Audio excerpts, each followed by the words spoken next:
Your next reading is technical analysis, and these are the specific learning outcome statements. So let us do these one by one. The first LOS requires explain principles of technical analysis, its application and its underlying assumption. First of all, what is a technical analysis? Technical analysis is the use of prices and volume information to predict the future prices.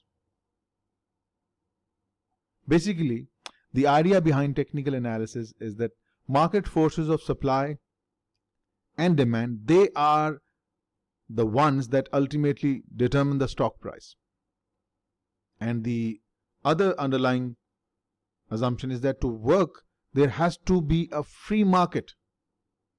Means buyers and sellers can freely interact without any constraints. So there are some underlying assumptions as well, price and volume. So as I said, that the use of price and volume information to predict the future prices, that's the technical analysis. There are some assumptions. First assumption is that market forces determine the market value of assets. Second assumption, both rational and irrational factors drive supply and demand of the underlying. Third, trending, stock prices change in line with the periodic trends on the market. Herd mentality, that's the foundation of technical analysis. Repetitions means patterns and trends are repetitive. Thus, this will provide us the opportunity to make a prediction. Prediction is now possible based upon this repetition. And then emotions and investors. Yes, that's the foundation of behavioral finance. Emotions play a major role in determining investors' behavior, whether they will buy or sell. Emotions will play the part. Okay, next. Technical analysis and efficient market hypothesis. Are they in agreement? The answer is no, they are not. Efficient market hypothesis claim that humans always exercise rationality in decision making, in buying, selling of financial assets.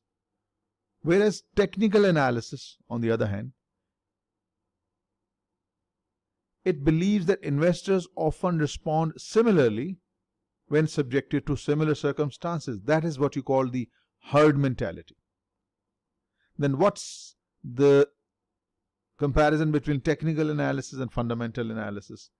Well, fundamental analysis is based upon the analysis of financial statements and economic variables, while technical analysis uses prices and volume information to predict future prices.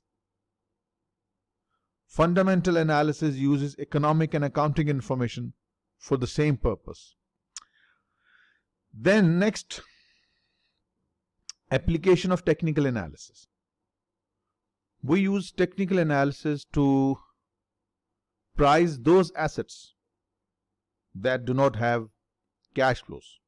They do not have dividends or other forms of income.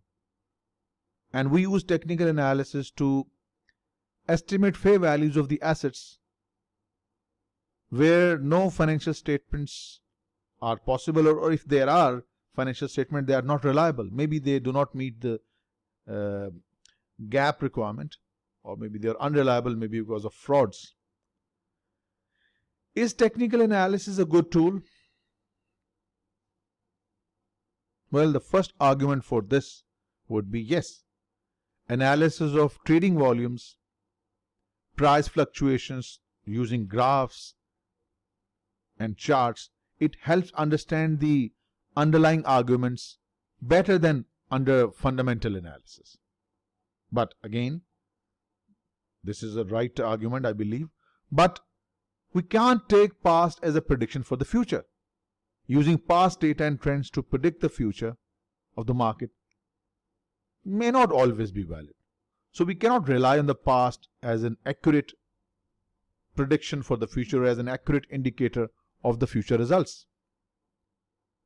So that completes your first LOS. Next we have describe the construction of different types of technical analysis charts and interpret them.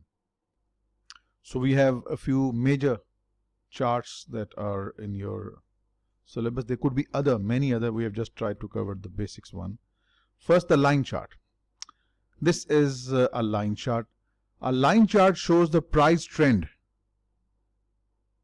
exhibited over a period of time. As you can see, we use line charts for stock prices, for commodity prices, for currencies, so on and so forth. So on the vertical axis, normally we take price. Like in this example, we have stock price on the vertical axis. And on the horizontal axis, we take time, which could be on daily basis, weekly basis, quarterly basis, like given in this example.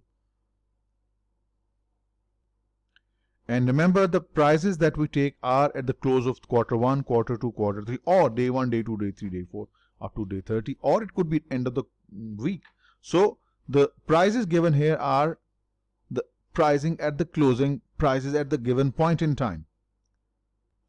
Regarding vertical scale, the vertical scale can either be linear or logarithmic. It's totally up to the kind of data we were given. If the data is diverse, ranging from maybe 10 to 100,000, in that case we will use a logarithmic scale. Otherwise we will use a simple linear scale when there is ranges not that wide. Okay, now next is we have bar charts. This is an example of a bar chart. A bar chart differs from the line chart in that each entry, as you can see, these lines are entries, has 4 bits of data as opposed to just 1 in the previous slide. What 4 bits? You can see here. These 4 bits of data, they involve opening price. Here my pointer is pointing towards the opening price. This is the closing price. This is the high price. And this is the low price encountered during a single day or maybe a month. Right? So this vertical line connects the high price with the low price, and this crosshatch to the right represents the closing price, and to the left it represents the opening price.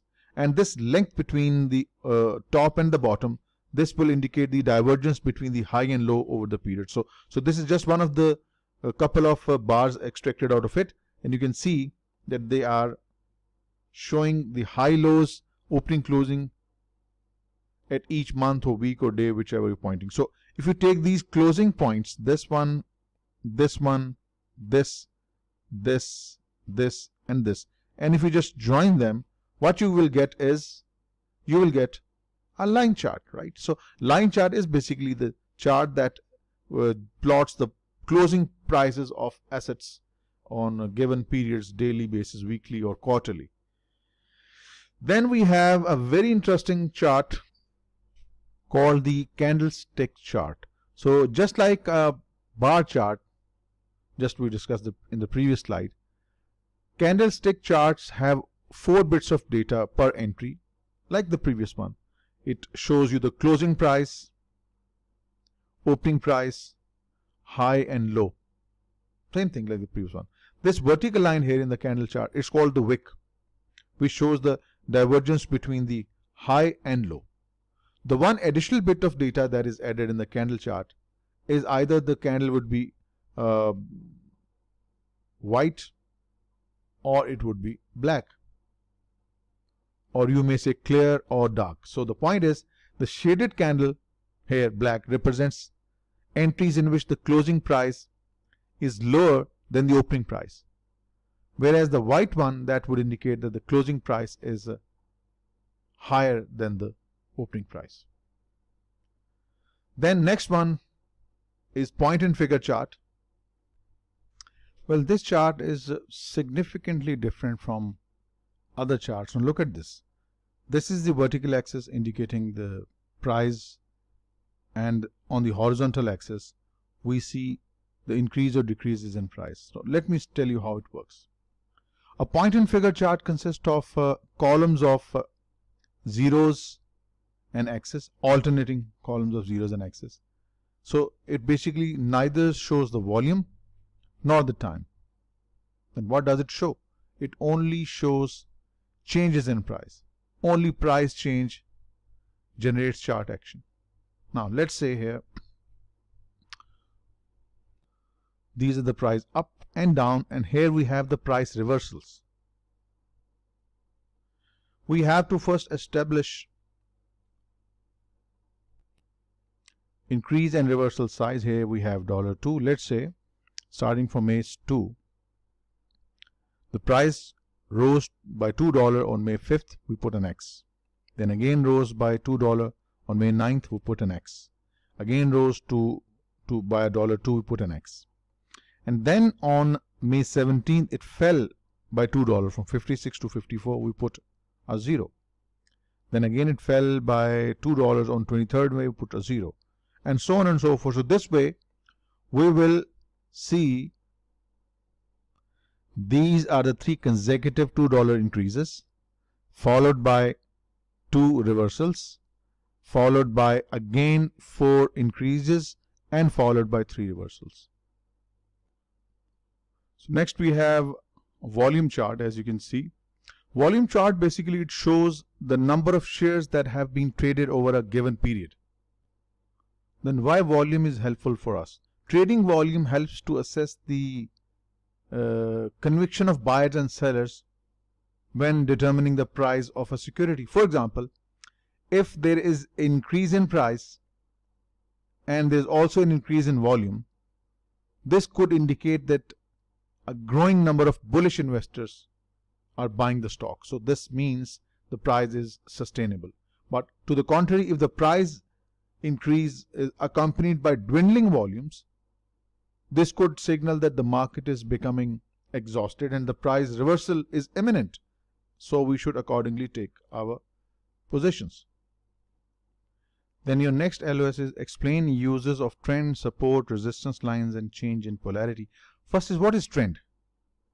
Trend is the general direction of the market during a specified period of time. General direction. So it could be uptrend or downtrend. So what is uptrend? The market is in an uptrend when the price consistently goes to a higher high and a higher lows. Let's say now this is the high, next time further high.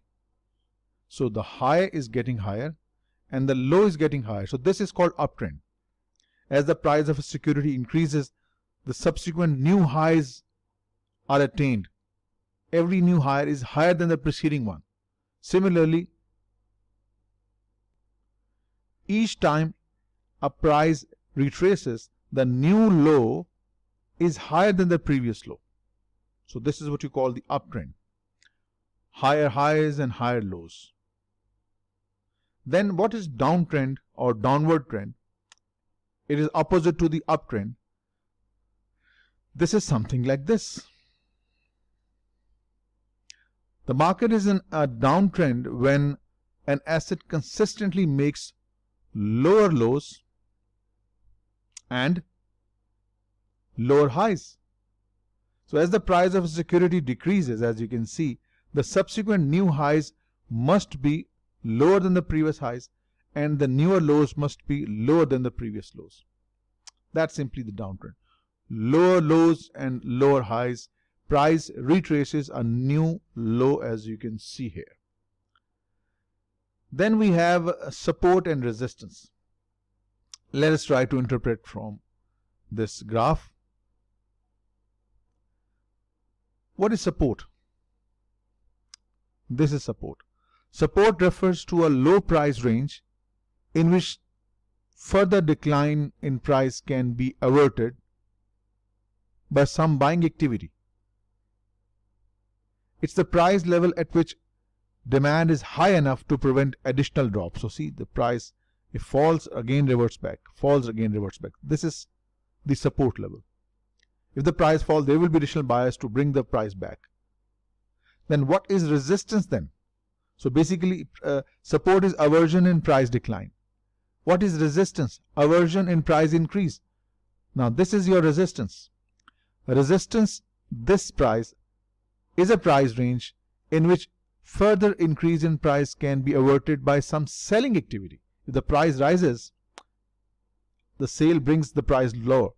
If the price rises above, further sale orders will bring the price lower. So So it's price range in which the further increase in price can be averted by some selling activity.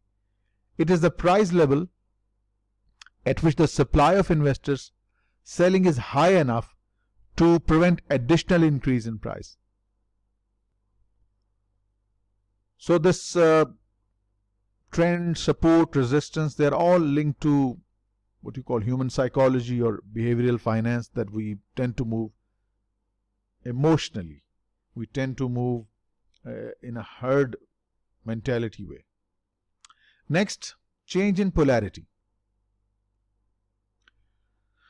Now, this was the support previously. Once it's breached, it will become a new resistance. So basically, change in polarity principle asserts that once breached, a support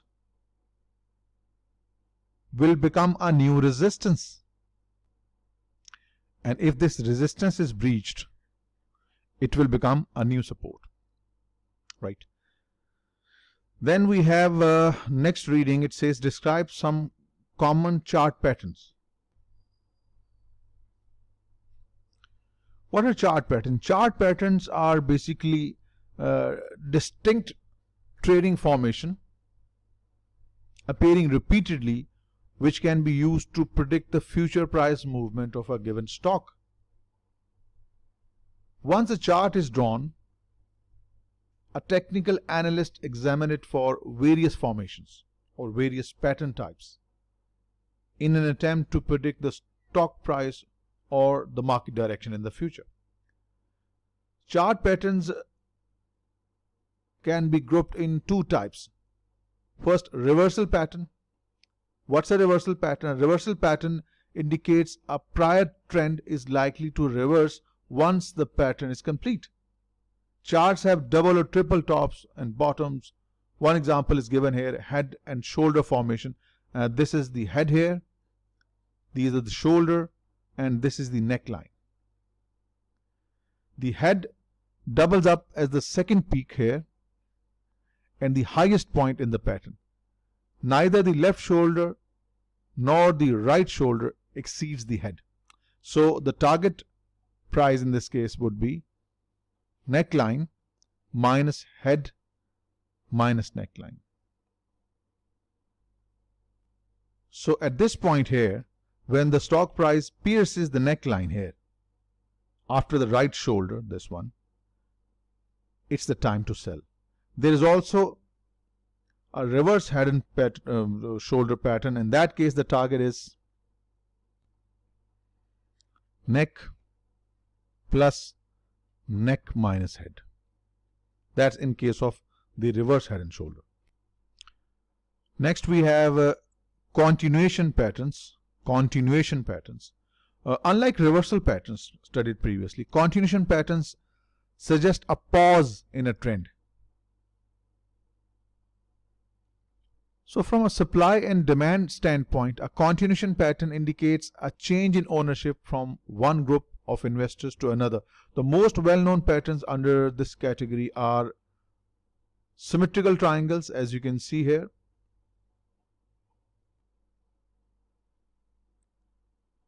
ascending triangle and descending triangle. Let us discuss these.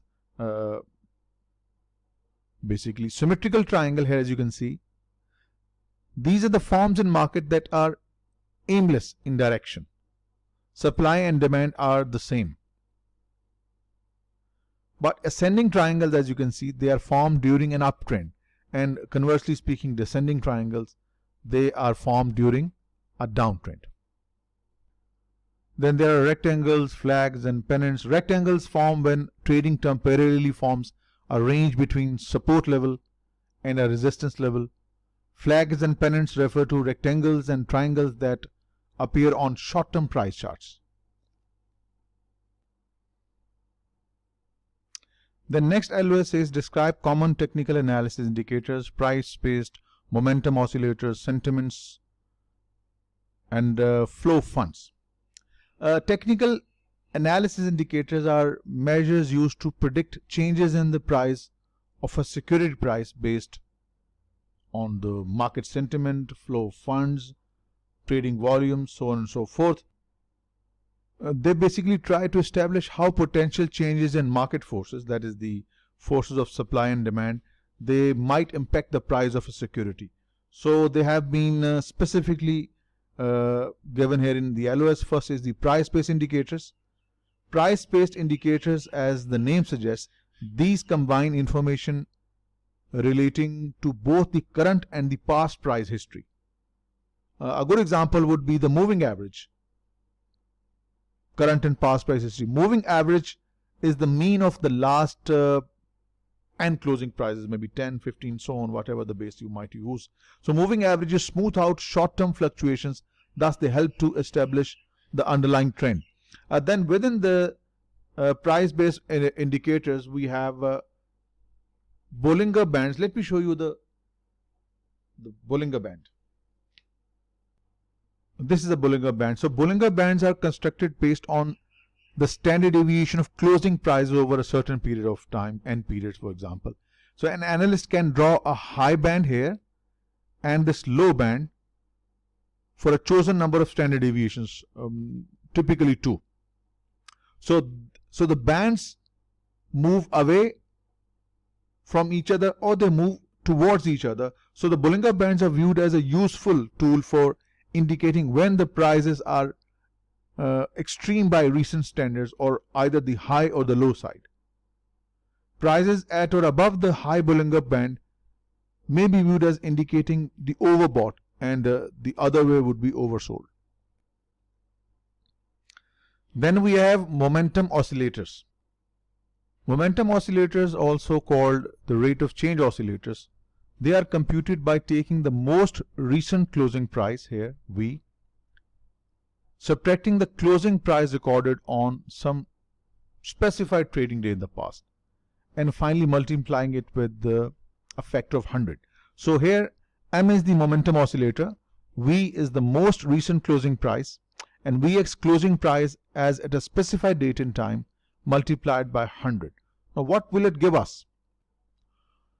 Market participants may buy when the oscillator shifts from positive to negative during an uptrend, and alternatively speaking, they may sell when the oscillator shifts from positive to negative during a downtrend. Then we have next set of, within this momentum oscillators, we have different variants as well. Moving average, convergence, divergence oscillator, then stochastic oscillator. So just you may go through, they more or less point in the same direction. Then we some non-price indicators. Sentiment indicators. What are sentiment indicators? Sentiment indicators comprise a range of periodic polls conducted with the aim of gauging or measuring the sentiment of individual investors or investment professionals like us about how they view the equity market. Some of the widely used polls include Market Wind, Bullish Consensus, then Investment Intelligence, Advisor Sentiment. So this could provide you an indication how the market is going to perform. Then we have Flow Funds Indicator. Flow Fund Indicator, they measure the movement of money into or out of rising and declining stocks. One of them is called TRIN, also called the ARMS Index or Short-Term Trading Index. It's basically number of advances issues divided by number of declining issues divided by volume of advancing issues upon volume of declining issues. So a number lesser than 1 would mean more of the volume is in advancing stock. A number that is greater than 1 would mean that the majority of volume is in the declining stock. And if the index is equal to 1, that would suggest that the funds are flowing about evenly to advancing and declining stocks. So then we have the next LOS. It says explain how technical analysis use cycles. What are cycles? Cycles are trends and patterns that may be exhibited by the securities market, leading to seasonal fluctuations, periodic fluctuations, and these fluctuations repeat over and over again. So it may be caused by changes in regulations or even certain innovation. One of these is presidential cycle. This is interesting. Presidential cycle, like in the US, the term of the president is 4 years. So in the early part of the election term, there will be some stiff economic decisions, but during just when the term is about to get over, there will be more investment friendly policies just before the election. Then there will be upturn in that point. Then the 18 years property cycle. It mostly affects the real estate sector. A short-term recession occurs at the midpoint of the cycle and a longer one is anticipated at the end point. So 18 years property cycle, boom, recession, and this goes on and on. Then we have another reading. Describe the key tenets of Elliott wave theory and the importance of Fibonacci numbers. According to Elliott's wave theory, cycles that are repetitive and quite predictable, they can be observed in stock price movements. The movements can be categorized into motive waves and corrective waves. Motive waves means the movements in the direction of the existing trend, and corrective waves, movements against the trend. So what are the basic tenets of Elliott wave theory? The first one is every action is followed by an equal and opposite reaction. Here, 5 moves in the direction of main market trend followed by 3 corrective waves here. A complete cycle is made up of 5-3 move, as I said. This 5-3 move may be further broken down into subdivisions of the next wave. The 5-3 pattern is observed throughout, although the duration of each may keep on changing. Next we have Fibonacci sequence. 1, 1 plus 1, 2, 2 plus 1, 3, 3 plus 2, 5, 5 plus 3, 8, 8 plus 5, 13, and so on. So Fibonacci numbers are derived from a sequence of numbers where each number equals the sum of the previous 2 numbers in the sequence. So very fascinating arrangement of numbers. Fibonacci numbers help to estimate where a wave will end. This series has very numerous interesting properties. We won't go into detail. Notably, the one that is relevant for our ratios between these numbers are the foundation of the common ratios used to determine price retracements and price extensions during a trend.